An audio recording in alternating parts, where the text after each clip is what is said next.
అనేక మతాలు ఇక్కడ ఉన్నాయి, అనేక జాతులు ఇక్కడ ఉన్నాయి, అనేక భాషలు ఇక్కడ ఉన్నాయి. వీటిని అణిచివేయాలని మీరు ప్రయత్నం చేస్తున్నారు. అయినా మీరు ప్రయత్నం చేస్తున్నా ఇక్కడ ఉన్నటువంటి నేపథ్యం, కొన్ని వేల సంవత్సరాల నేపథ్యం, ఇంక్లూజివ్నెస్, సమీకృత భావాలు, ఇక్కడున్న నేపథ్యం అందరం కలిసి ఉండాలని స్వేచ్ఛ, భావస్వేచ్ఛ. వైష్ణవులు శివులు, అది శైవ భక్తులు ఉండేవాడు, వైష్ణవ భక్తులు ఉండేవాడు. అలాగే బౌద్ధ మతస్థులు ఉండేవాడు. అది ఎంతమంది దేవుళ్ళు, ఎంతమంది భక్తులు. మీలాగా చంపుకుంటూ పోవాలంటే ఈ దేశం ఉండేది, బతికేదా? లేదు. ఈ దేశ పరిస్థితులు వేరు.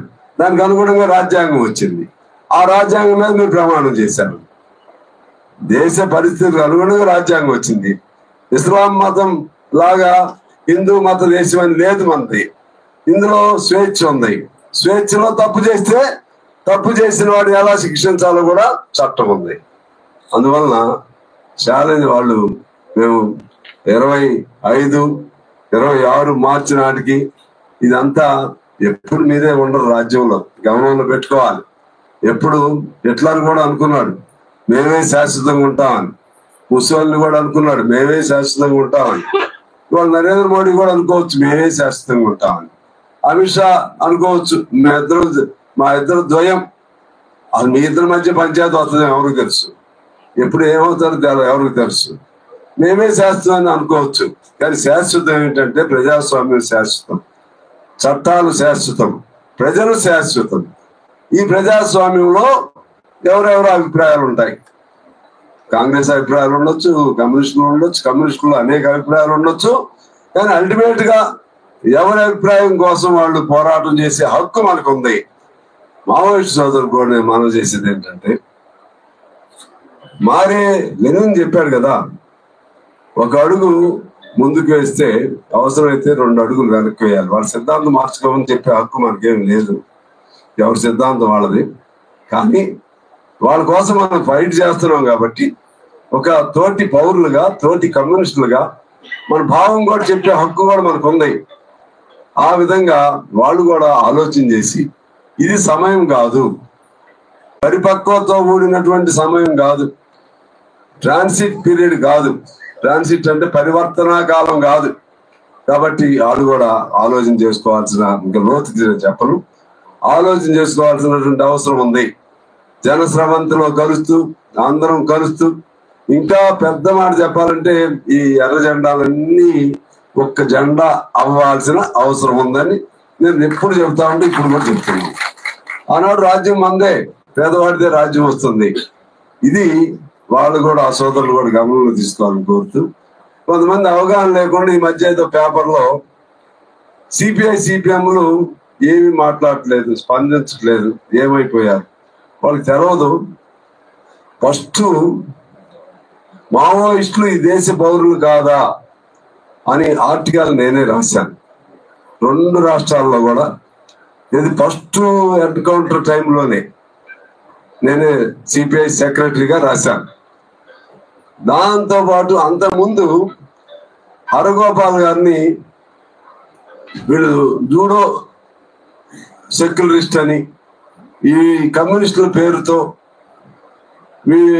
వీళ్ళు ఈ రాజ్యాంగానికి భిన్నంగా ప్రవర్తన చేస్తున్నారని ఆయన పేరు ఓపా కేసు పెట్టి ఆయనకి వ్యతిరేకంగా ఆర్టికల్ రాస్తే ఒక ఎంపీ, బీజేపీ ఎంపీ, దానికి వ్యతిరేకంగా నేనే ఆర్టికల్ రాశాను ఆంధ్రజ్యోతిలో. వాళ్ళు మళ్ళీ కౌంటర్ రాశారు, మళ్ళా నేను కౌంటర్ రాశాను. అప్పటి నుంచి ఈ అంశాల పైన మీరేమనుకోకపోతే మా ఈ సోదరుల కంటే కూడా, ఎంఎల్ సోదరుల కంటే కూడా నేనే ముందు స్పందించాను. సిపిఐగా స్పందించాం. అంతేకాదు మిమ్మల్ని అందరూ కూడా పిలిచాం, మీకు గుర్తుంది. అందరూ కలిసి అఖిలపక్షం జరిపాం మనం.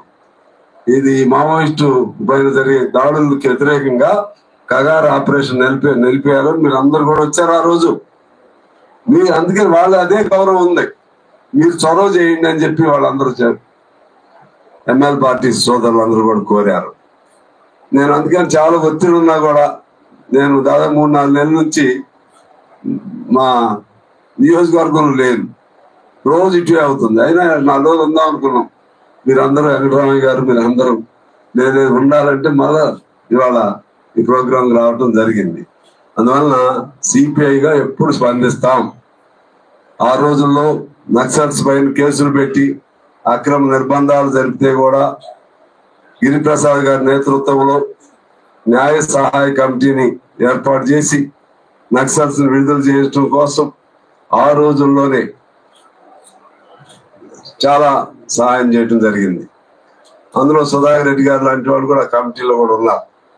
అదేవిధంగా కేంద్రంలో కూడా చంద్ర రాజేశ్వరరావు గారు ఆధ్వర్యంలో అప్పుడు ఇటు శాంతి సంభాషణ జరగాలని కోరుకుంటూనే వాళ్ళపైన ఈ నరమేధం జరగటానికి వీల్లేదని కేంద్రంలో కూడా ఆనాడు కోరుకోవడం జరిగింది. చేయటం కార్యాచరణలో కూడా దిగారు. మా వెంకటరామయ్య గారు ఇంకా ఇతర పెద్దలందరూ కూడా నన్ను చెప్పారు, దీన్ని ఏం చేద్దాం, ఎలా చేయాలి అనేది మీరు పై పార్టీకి కూడా చెప్పండి, మీ పార్టీకి కూడా అని. ఖచ్చితంగా మేము మా జనరల్ సెక్రటరీ గారు కూడా చెప్పి అక్కడ కూడా చొరవ చేయమని చెప్తాం.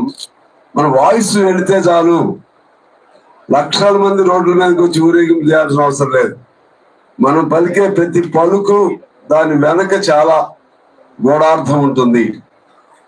మనం పలికే ప్రతి పలుకు కొన్ని కోట్ల మంది మనసుల్లో ఉన్నటువంటి భావాలకు ప్రతీకగా ఆ పలుకు ఉంటుంది. అందువలన కమ్యూనిస్ట్ చెప్పే ప్రతి పదం కూడా సమాజ హితాన్ని కోరే పదంగా ఉంటుంది. అందువలన ఇవాళ మనం చేసే ఈ కార్యక్రమం మన తెలంగాణ గాని తెలుగు రాష్ట్రాల్లో గాని దాదాపు 8,000 కోట్ల మంది ప్రజలకి గుండెలకు తాకే విధంగా కమ్యూనిస్టులు అక్కడ జరుగుతున్న నరమేధానికి వ్యతిరేకంగా అన్ని కమ్యూనిస్ట్ పార్టీలు ఒకటయ్యారు. వాళ్ళ ఐడియాలజీస్ని కూడా పక్కన పెట్టి సింగిల్ ఎజెండాతో మావోయిస్టుల పైన యుద్ధం ఆపాలి, మావోయిస్టులు శాంతి చర్చలకు పిలవాలనేటువంటి సింగిల్ ఎజెండాతో అందరూ ఒకటయ్యారంటే ఇది సామాన్యమైనటువంటి సంకేతం కాదు.